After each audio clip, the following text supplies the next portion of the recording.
The Mohawk Valley right now, the center of the lacrosse universe. Almost literally, Utica hosting the World Box Lacrosse Championships.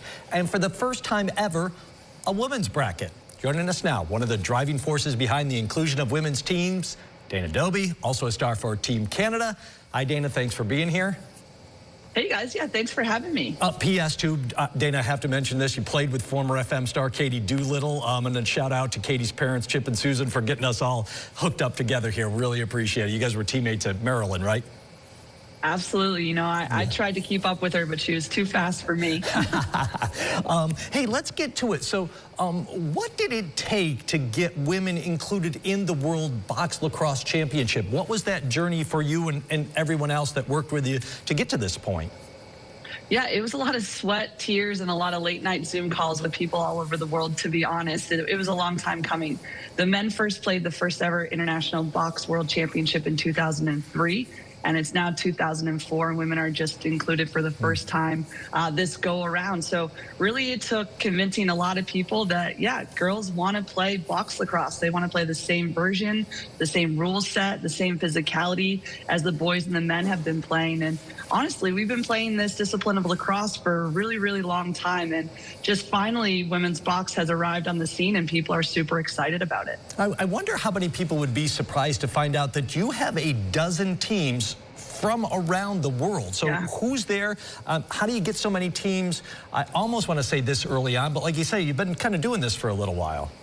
Yeah, for a while. So it started honestly in 2017, the campaign to make this happen, and it took our international athlete advisory committee from around the world to really stand together and say, we want equal opportunity to compete and to grow this game. And that's where women's box lacrosse was really able to get a platform to move forward. And we got 10 teams at this tournament playing, which is more than the men had the first time that they had a world championship, which is really exciting. So we got the home team, Team USA, Haudenosaunee, England, Netherlands, Hong Kong, Canada. We got Australia, the other side of the world, Germany, Ireland, and Finland all competing in this first ever world championship. Yeah, truly a world championship.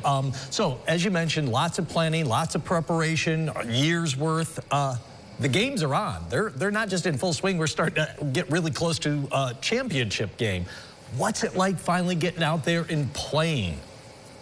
It's really cool. You know, you think about it, you get chills. You talk about it like us right now, and I still get chills. And really, we all grew up in the arena, going to the rink, bringing our box lacrosse gear bag and playing with the boys or playing on girls-only teams with limited competition.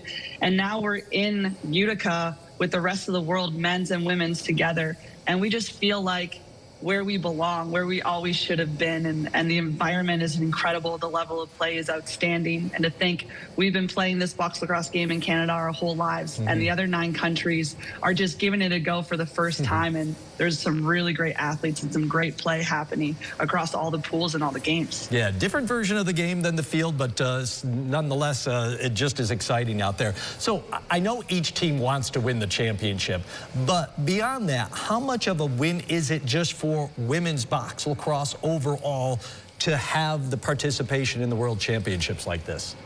Yeah, that's it. And, you know, we get a lot of pressure as Canadians that people are saying, well, you guys should be the favorites or you guys should be the first ever winners. And to be honest, the day we walked in that rink and we were included in that opening ceremonies, I felt like we all had already won, and the rest of this tournament is kind of just another bonus.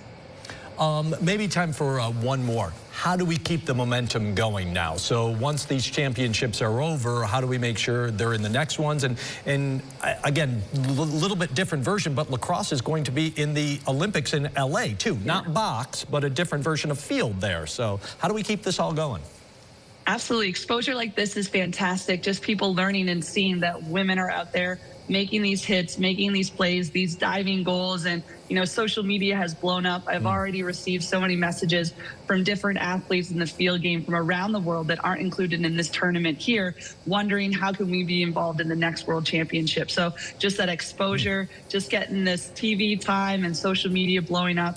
You know, I think there's no reason why we can't have 20 teams in 4 years at the next World Championship here. Yeah, ESPN Plus will start to follow things as we get closer to that championship. Dana Doby, thanks so much for joining us. Really appreciate your time, and best of luck to you over in Utica. Thank you guys so much, and go Canada.